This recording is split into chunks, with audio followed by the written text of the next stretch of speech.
Hey guys, and welcome back to BeardYGO. Today we have got Bruce over here, who came top 4 at the Yu-Gi-Oh! State Championships here in South Africa in Gauteng. Bruce, welcome. How's it going? Hey man, no, it's good. It's going good. It's going good. Feels good to top states. Big tournament, like 100 something players, so it feels good. Feels good. Awesome, awesome. So tell me, I see you decided to take FLOOWANDEREEZE, and yeah, what are your thoughts behind piloting this deck? So realistically, the only good decks of the format are like Despia and Sword Soul, but those decks are pricey as a whole. So I was gonna play the Alistair deck, like the whole branded pile, Yeah. but Anaconda got hit, and after that it like became hard draw branded fusion, or Hmm. you're like putting up Makaba pass. So I was like, I still own all the bird cards, so I might as well play it, type thing. Okay, well, it seems that it was a good choice for you. I mean, it was you and another guy as well that came in the top 4, which is pretty cool for Fluanderies. I mean, two I Fluanderies think I in think top 4 is pretty decent. yeah, I think everyone expected like with the SPR on the format and Zombie World that like no one would be on the deck. Yeah, So like people sort of skimped on siding for it mm, probably. 100%. Right, so let's get into the deck profile. As everyone can see the deck already, but let's go through the choices and everything that you made. So we've obviously got the standard ratios of the triple Rapino and the Eaglin, and then you playing the one Strix, the one Toucan, and the double Empen. So that's just basic ratios. Then you also are playing the Riser, which is standard in most of the lists as well, and the Apex. And then you are running Harpy Harpist. So, what was the choice or the reasoning behind the Harpist? So the main logic behind Harpist, there's two reasons actually. Sometimes you can't get enough names in rotation to like be able to set up enough tributes for Impen and Ryza, so you like would have to tribute off your Ryza, your Impen to Ryza them to protect your statue, and that's never nice. Yeah, And then the other logic is it allows you to if you don't play the Harvest, your Ryza has to always additional target itself to bounce it back to hand. Otherwise, you just can't Ryza ever again in the game. But yeah, with the Harvest, it allows you to like actually full interact with your opponent, and then you just Harvest, bounce it back on your turn. mm. So it was another way to protect statue, and it lets you recycle Ryza. It was cool. I think I summoned it like twice the tournament, but I think it's still probably worth keeping in the list. Okay, cool. Then standard is the statue. Statues obviously puts in a lot of work against most decks, and Can't win then you every game. and then we've got the triple shifter, which is standard for this deck as well. Shifter is just an insane hand trap. Yeah, Like, I don't think I lost the game. I resolved it, to be honest. The card mm, just puts in way too much work. Like, I played a dragon player and I opened it game one, game two. He just, like, passed back to me. I killed him. yeah, Like, you can't do anything. The cards is just bonk. yeah. No, it's really insane. It shuts down pretty much every deck except like Despia. Um, and But I mean, even yeah, against that deck, it, it it, means they it can't slows put a them card down. engraved. Yeah, So it they slows them can't brand down. it in red you. Yeah, And, like, just one mitigate isn't enough to stop you from playing. yeah, So it's still good there, I think. exactly. Then I see you are running one DD Crow. So why only one? Searchable level 4 lower wing beast. Like, it's not good. Like, okay, so as you can see throughout the whole list, the only like actual hand trap I played was shifter because, Mm, as we just said, the card just wins you every game. Like other hand traps, I didn't feel were impactful enough, or like you have to draw multiple, which means you have to play 12 to have actual good math of drawing it, and the deck just doesn't have space for that. So I'd rather play like shifter and blowouts. DD Crow is like sort of an exception because it's like level 4 low wing beast. You can search it off Robina in certain hands to play around Branded in Red versus Despia. yeah, And yeah, then like otherwise just in a matchup, if you're in a grind game or whatever, like even against Swordsaw, you can like hit an Ashuna that won me a game once. Obviously if you play something like Solomon Great or Sky Striker, there's like there's a solid amount of cards you can hit in every deck to the point where it's okay as a searchable card when you want it, but Yeah. like you don't want to draw it because Yeah. it's like meh. All right, cool. And then we get on to something disgusting I see here, which is Mystic Mine. What were you doing, man? Were But you were you just trying to cheese out those wins? yeah. So again, like back to the logic is like hand traps are like terrible if you don't open multiple. Whereas mine, you could just activate raw against both Sword Soul and Despair, and you just win game one. Sadly, I think I only decked someone out once, and it was Brandon Despair. So I mean, free wins are free wins. I don't think I Nice. activated it that much because game two, game three, you have to side it out because Yeah. everyone sides in back removal. But it was cool to sack the win. It did what it was meant to do, and it was like always there. Like when you do the terraforming, that like you have that option. You can like debate. Okay, do I mine them or do Yeah. I? So yeah, it was good. Nice. And then obviously you've got the one terraforming and the triple um, map. And Yeah. obviously we just know that you were only searching mine with terraforming anyway. So Uh, no, actually, I almost never switch mine. Like I said, I think I mined someone once. I wish I had more game states that I could have mined because free yeah. wins are easier. But map, the thing is also is like when you're already ahead, you don't want to risk someone like being like one step ahead of the curve and actually mind nicking a back row out. So I Yeah. would just rather go for map and like just establish proper field. Like if I already had like a dark ruler or I shifted them and they ended on nothing, then I would rather grab the map and just set up proper combo. Yeah.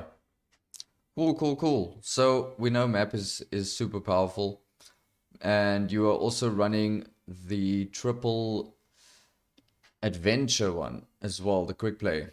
Yeah. Did you win any matches because of the live game as well? No. No? No. It like maybe it helped for some masquerade scenario where like I got an extra effect, but even then I don't think so. I don't think I only went into time like once in the Flunder meta, which was awful. But other than that, the 500 never came up. It's like cute.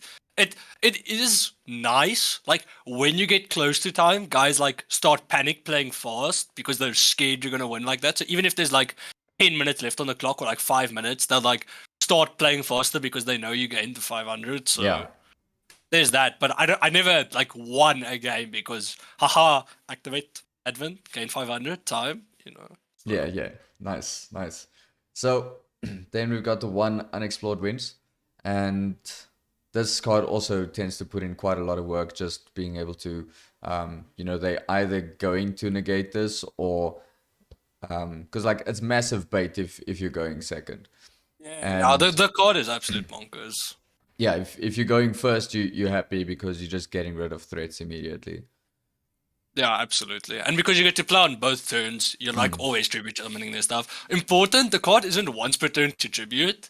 So you can like normal Eaglet add endpin, tribute something of theirs, endpin add, Yeah. proceed to normal summon again, or like you can like set up Ryza and then normal summon Ryza again, and then you just get to clear so many cards. Yeah. It's absolutely It's ridiculous. really insane.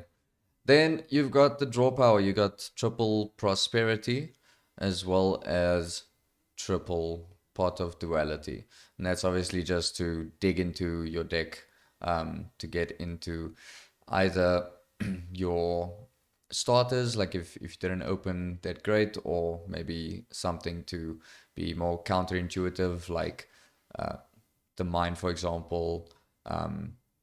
And also heading into the next two cards, which is the two copies of Book of Moon and then the three copies of Dark Ruler. So what's your reasoning behind the Book of Moons and your maining Dark Ruler as well? The Book of Moons, I feel, is like somewhat staple in Flunder still. Just like it is one of those cards that you can play around Veiler or Imperm, so it's like okay to have. It's like a very mediocre going first card that like is sometimes a called by, sometimes it just trades with like a Barone or a Mirajade or something like that. So it's it's mediocre. It gets sided out like almost every game, but it is like somewhat nice as a pseudo called by game like 1. And then Dark Ruler goes back to like the no hand trap logic of hand traps are just too weak unless you can play like an insane amount. So I'd Yeah. rather dig 9. Like it happens so many times throughout the day where I like would activate prosperity. Do I see what I want? No, cool. But there's a duality there. So I'll grab the duality, and then because prosperity puts them at the bottom, you're seeing 3 new cards, and then you just like hit a Dark Ruler, and like there goes their spear's field, there goes everything's field. So that was the other logic behind playing the mine and the Dark Ruler instead of hand traps. Was that means that going second, I can draw them as a 6 card, and then if I prosperity or duality, I'm not hitting like dead hand traps. I'm hitting cards I can use. Yeah. Okay, cool. And then your going first card, obviously called by the grave. And then we got the 1 Dreaming Town. So I see that you are also not running the counter trap. The counter trap can shut down or out so many decks and strategies. Because I mean, forcing them to normal summon 3 times, that's pretty insane. So what's your reasoning behind not playing that? I think, like, in theory, it's probably fine, but, like, your engine alone will win you a game. Like, statue and pin just will win you the game in any case, 90% of the time. So it's like, I don't want the extra trap, which is just a brick going second. It's Yeah. like, I don't know. It's a very win more card. It's like, it's cool, but you were just winning in any case, I think, Yeah. 90% of the time. Cool. So, main deck done. Let's check the extra deck. So, we have got the 1 assembled Nightingale. So, this is obviously just to go into Downed and into Zeus and push for a bit more damage, if I'm not mistaken. And also, I mean, it can save you a turn as well. Yeah, that did actually come up. I can't remember what the game state was. I think he like impermed the Nightingale, and I was just like, cool, pause. And then on Yeah. their turn, you can just detach, and then if people don't know what it does, you don't take battle damage, and it can't be destroyed Yeah. or something like that. And so it's like it's almost like the Foucault, which we also played, but obviously the assembled. If you do make it, then it sticks. Whereas like the Fucho, you have to know, okay, I'm Fuchoing, I'm not doing anything else. Yeah. But I think I made Zeus maybe once. The majority of the extra deck was pick up for prosperity targets. Yeah. Okay.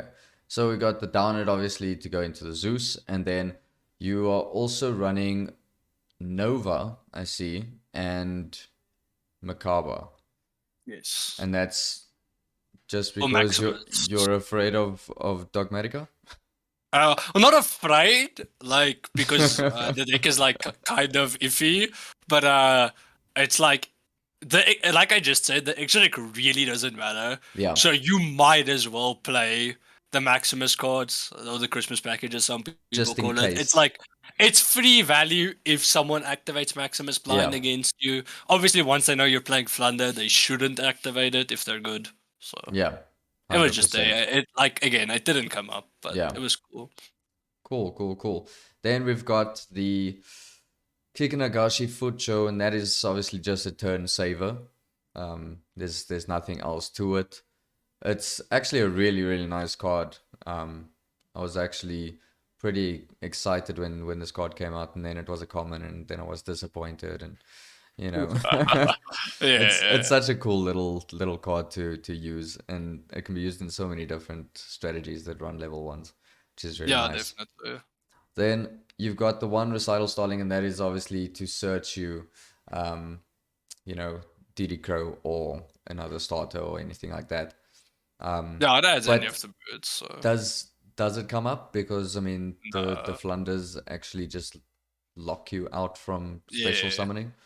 No, like I said, it doesn't really come up. Like in theory, I think it is fine if they've got something in like defense position. Then you could, because what happens is if you commit to an XYZ, they go to grave, so you don't actually get those resources back. So there's like sometimes where you can like summon an Eaglin, and then if people don't know how you do it, you like normal summon a level 1, no effect. Then you go map reveal, normal summon again. You can't use any of the effects, not the banished or the on-field effect, and that's how you get 2 on-field.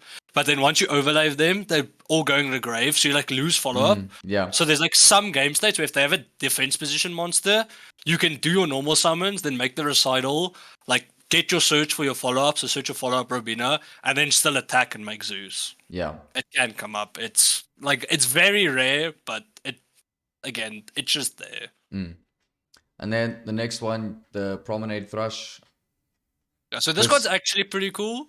It's like it's like Tornado Dragon, but in bird form. And slower.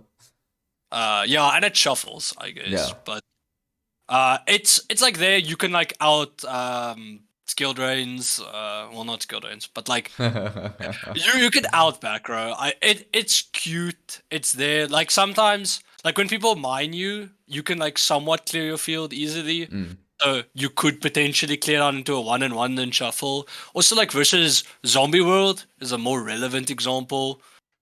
Shuffling that back, and then like versus Outledge, it is pretty good because it's like 2 shuffles, even though it's extremely slow.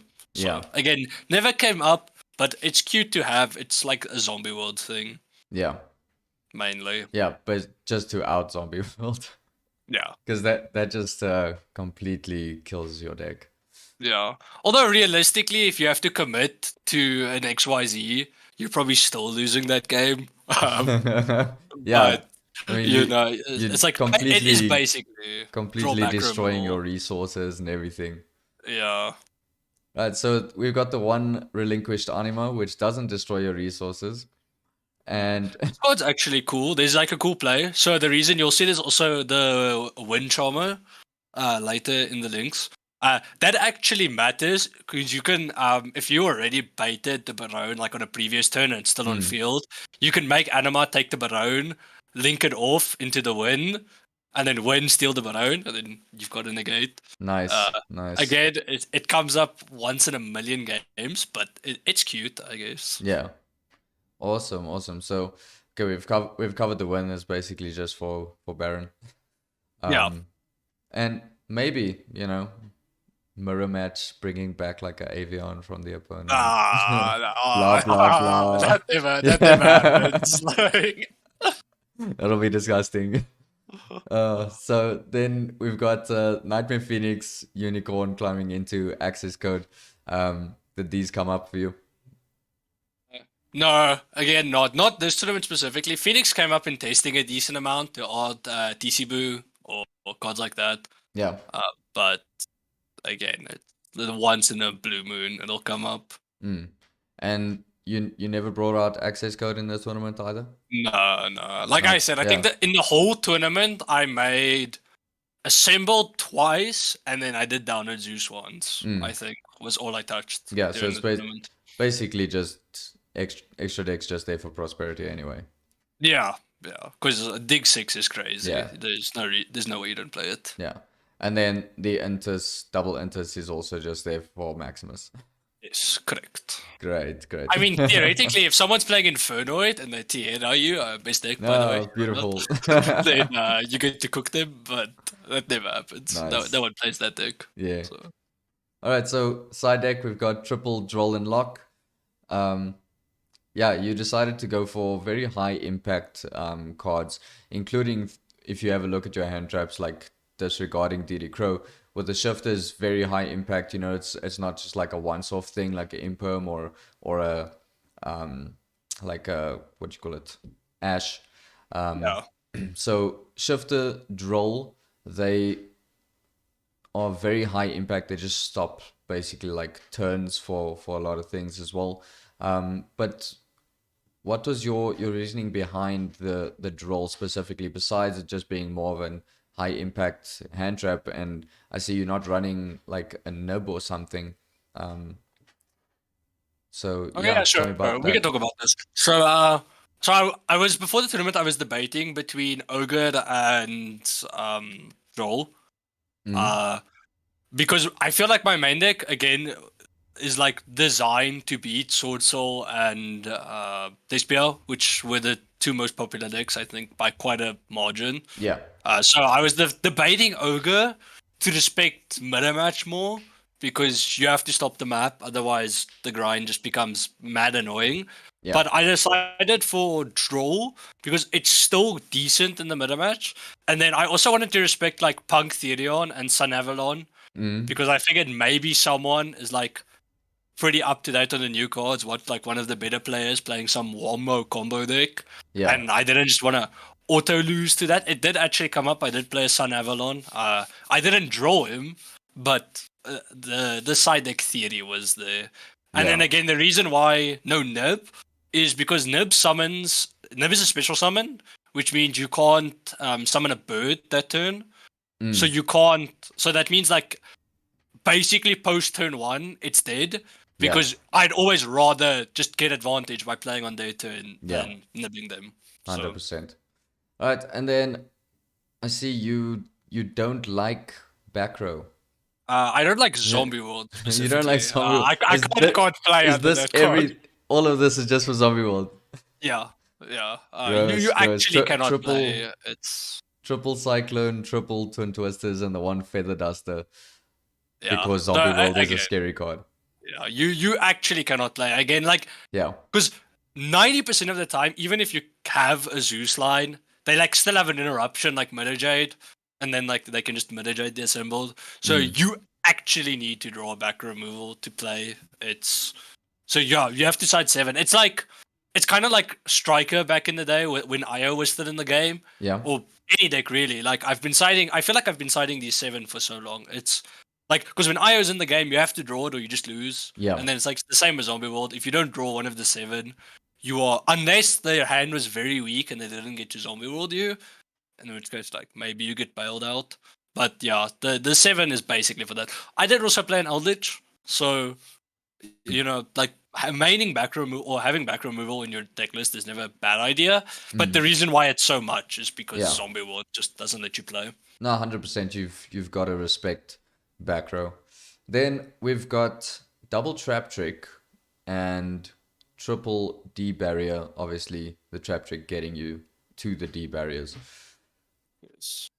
And that's just because of Sword Souls and Despias. Yeah.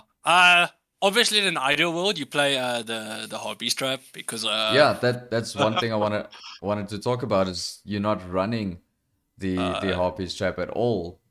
Yeah. So before the tournament, I was going to ask Lee for his Harpies Traps because I don't actually own that card, but he ended up also playing Flunder the event, so I had to make do. It's obviously worse. Like, negating everything compared to negating one type is definitely worse. But against the best decks of the format, which is Sword Soul and Despia, it's like extremely similar. Yeah. So I didn't end up missing the Featherstorm too much. I didn't win dice rolls.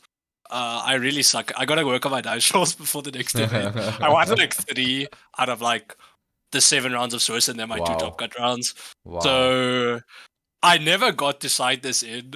I think I resolved it. When you resolve it, though, you win the game. So that's another thing why I picked Flunder, is because if you resolve your turn 1 combo, if they can't play through that turn, they never do. Because say I open full combo shifter or full combo D-barrier is the same thing.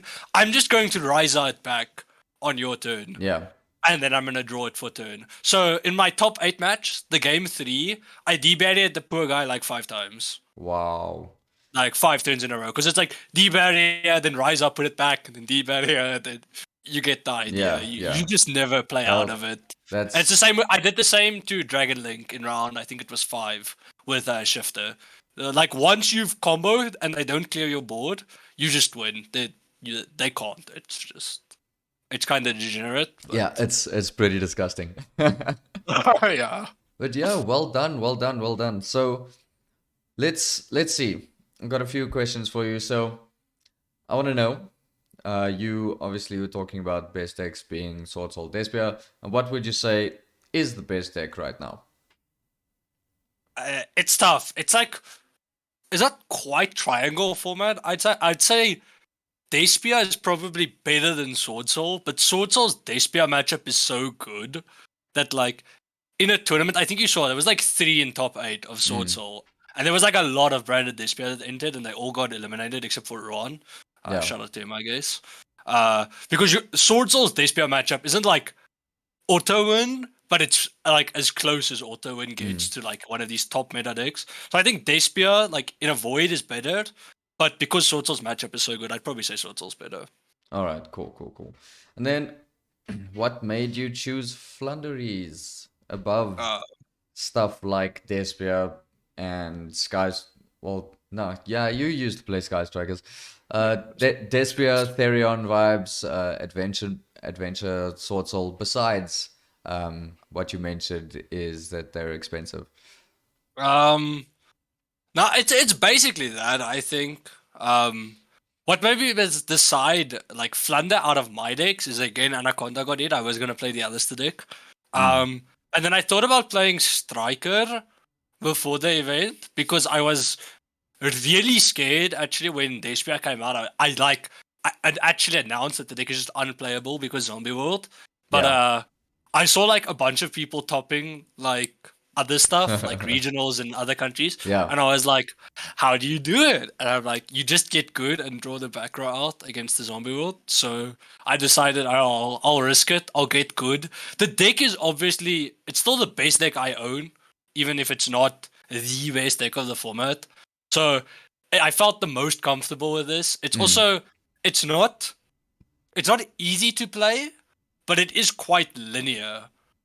So I felt like through a long event with a bunch of rounds, I'm like less likely to mess up if I like compared to if I like played some wombo combo deck like Punk's Therion or Yeah. something like that. Yeah. But it still has enough technical play that like you can outplay in certain hands and in certain scenarios. So you don't just auto lose, which is all that you really want in a deck. The other thing is that I got to play 9 pots, which the consistency of that is absolutely absurd. So like I said, I got to dig for mine the one game, and that was just a miracle, and it just ended up winning me a game for free. Digging for Dark Rulers, Shifter being as crazy card as it is, I think a bunch of factors like that led to me just deciding to play this for the event. Okay, cool. So basically what you're saying is that Flundereeze is a helmet deck so you can relax through a tournament and then it'll have a little bit of technical play just to keep you interested. Nah, that's very far. It's actually sad. I feel like I should probably mention this. It's not as helmet as people think. Yeah. I feel like a lot of people think this is like Floodgate True Draco, and Yeah. it's literally just flip purple cards. It really isn't. You can and will get punished if you don't play like properly. Like there were more Flunder that enters the event, right? There's a reason why only 2 topped. It's despite it being a quote helmet, easy to play deck. Yeah. So I think there's definitely skill in the deck building aspect, like your tech choices and whatever. And then there's also like very niche things, like some DD Crow outplays I did over the day, or playing stuff like the Hoppy Harvest. Yeah. Knowing like when you can go for your first input, search map, so that you continue to extend, and then like battle phase bait something else out, and then map on your main phase 2. There's a decent amount of technical play, but it's definitely not the hardest deck. No, definitely. The nice thing about decks like these is it's pretty easy, like you said, to learn. But what separates the good players from the bad players is those small little technicalities, and that I think is what's probably the most fun about decks like Flunder is you get to explore these small little things that people don't really see that that it would make a difference, but it actually just completely gets you to win games. Yeah, 100% agree with what you just said. All right, so what did you face in each round? Let's start with round 1. I'm just gonna pull this up on my phone. Yeah, all good. I think I have a general idea of what I played, but yeah. So round 1, I played Sword Soul against Bulela. Shout out him, I guess. I 2-0'd him. He won dice roll, common theme in my tournaments. His game 1 hand wasn't particularly impressive, if I recall. It was like just Chisel pass. Yeah. So that was like pretty easy with like a book or a dark ruler to out. That's like what my deck's built to do. And then game 2, he opened quite unfortunate. So that was that. Round 2 was my Flanderies mirror. Shout out Lee. That was awful. Tip for the Flunder mirror, I guess, is the person who gets 2 wins first, which is the continuous for the people that know the deck. The Yeah. person who gets 2 wins first will win that game every time, because the way you win it is by tributing their stuff off of wins. Because your statue doesn't do anything, Endpin doesn't do anything, Yeah. Apex's 1 negate isn't strong enough, so you need to get wins up and start tributing their stuff. Round 3 was Brandon Despia. Game 1, he went first, full combo. I mined him, asked him his cards in deck, and just passed. And then he scooped off the 10 draws, realizing I was just going to deck him. So yeah, game 2, I misplayed.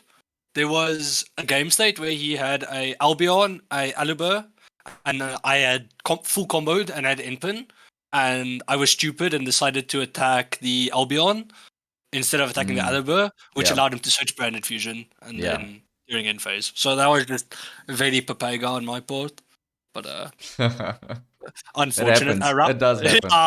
I brained it. I was quite upset, but yeah. And then game 3, I think I full combo shift. I full combo D-barriered. And again, like we said, once you full combo plus one of those broken cards, you're just Rizing it back, so they're never winning that game. Yeah. Round 4, I played Sun Avalon.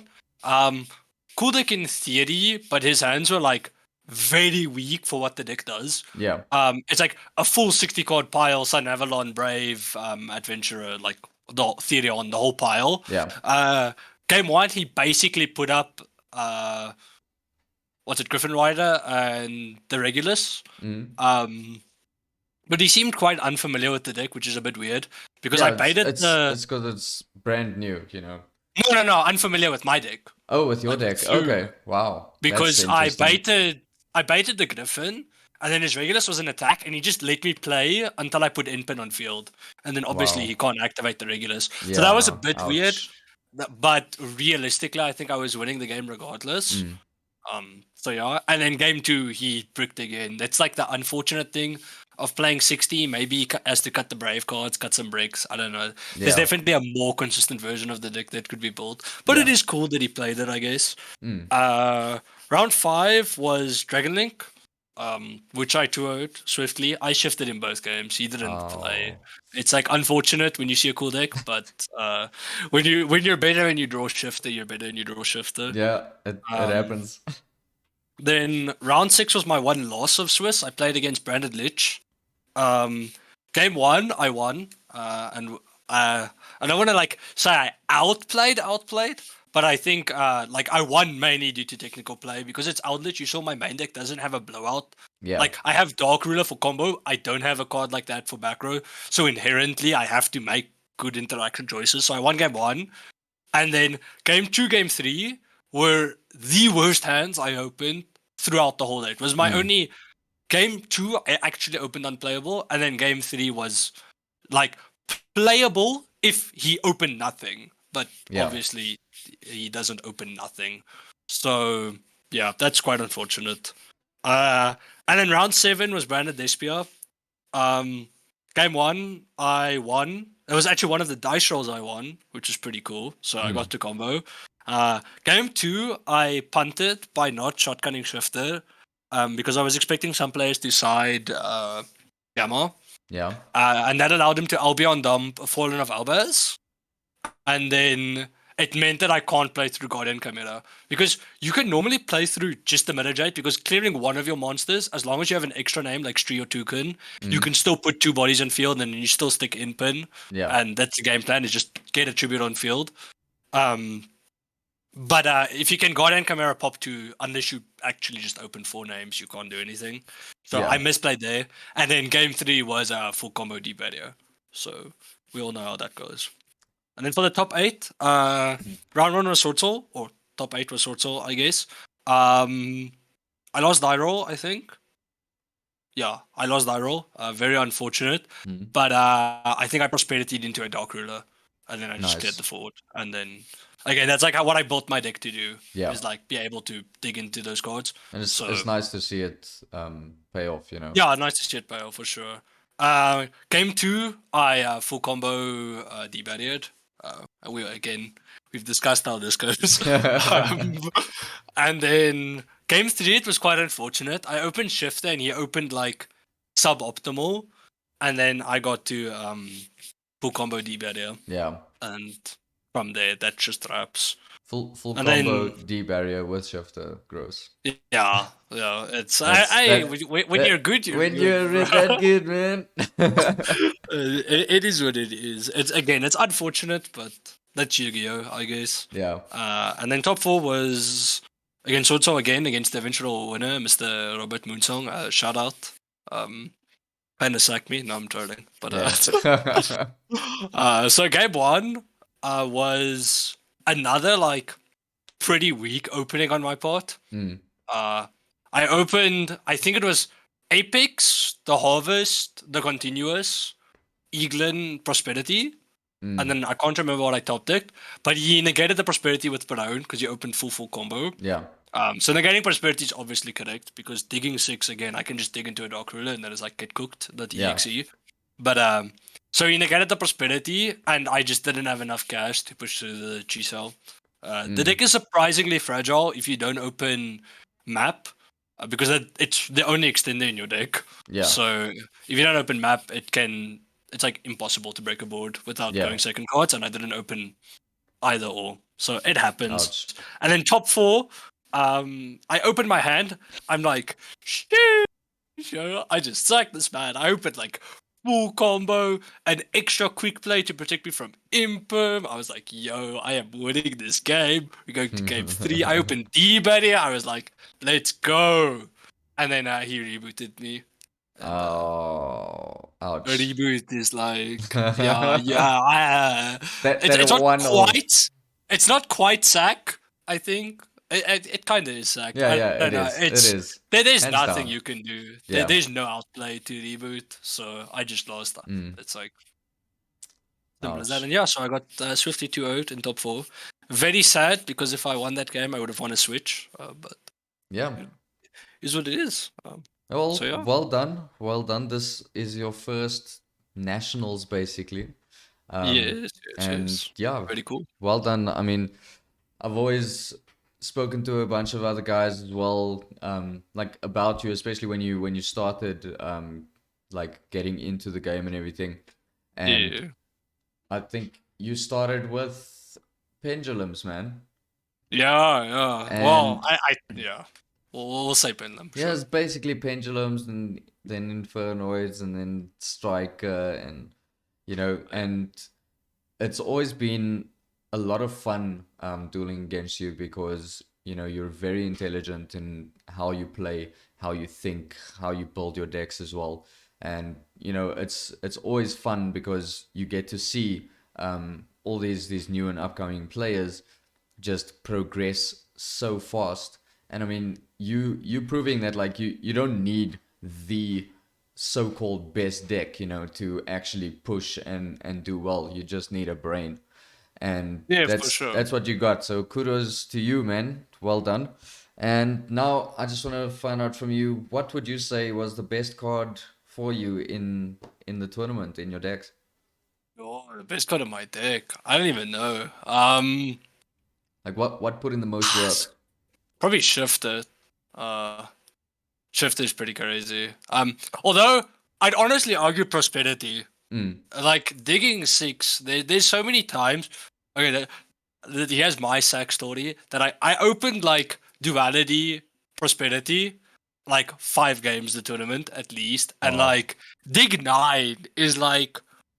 I like played extra in the regional before this, because I didn't own Prosperity, and like let me tell you, the upgrade from extra to Prosperity is like mind blowing. Like being able to just dig for a map if you need it, or a Dark Ruler, and like seeing 6 cards, it's so broken. It's like you get, and then if your hand is broken, it like says add like a protection card. You can add a Book of Moon, you can add a Cold by the Grave. It's Prosperity probably put in the most work. Like that card is absolutely bonkers. Yeah.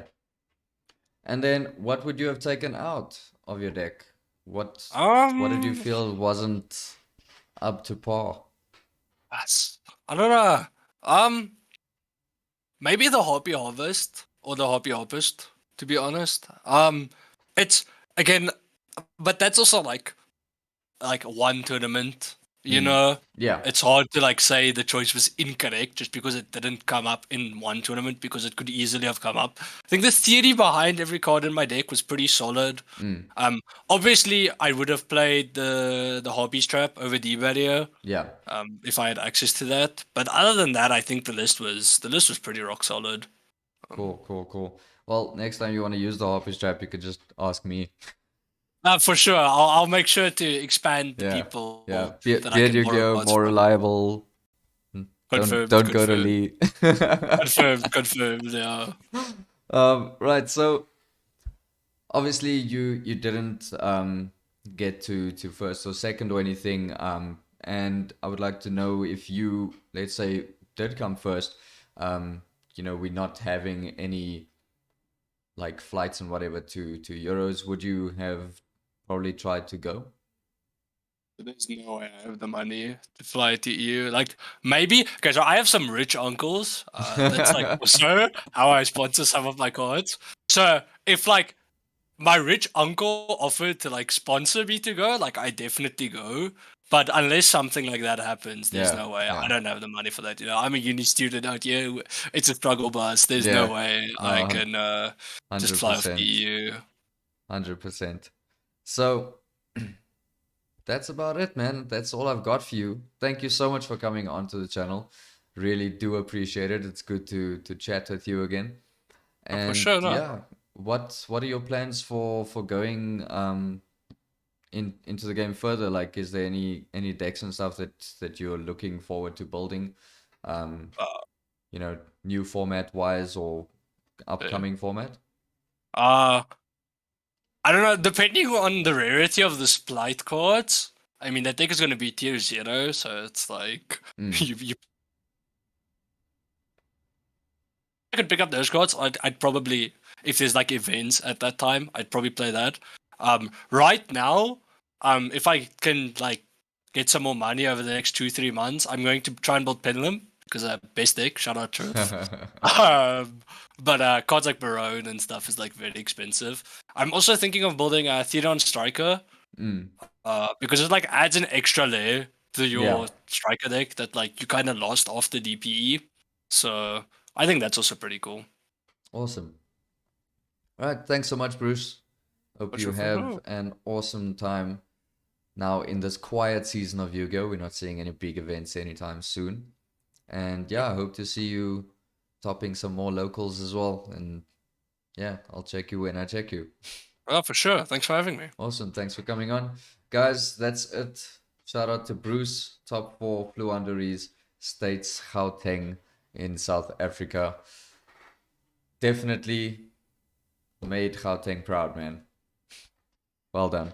So, Especially all the new players, You can you can yeah, always you can always do well even though there are a bunch of old timers running around.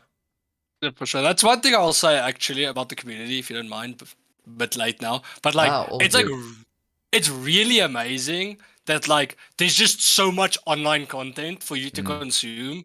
It's like mind-boggling how much you can learn if you just sit down and look at like some of these replay channels like DB Grinder. I don't know if I'm allowed to shout out like weird YouTube channels or whatever, but like people like that or like Pack or whatever, and just Yeah. being able to see how they play and like hear their thought process. It's like it really can open your mind to the game, Mm. and I think it's like a really cool that we're at the point now where a new player can come in, and if he's willing to put in the hours, he can easily become good at the game, Yeah.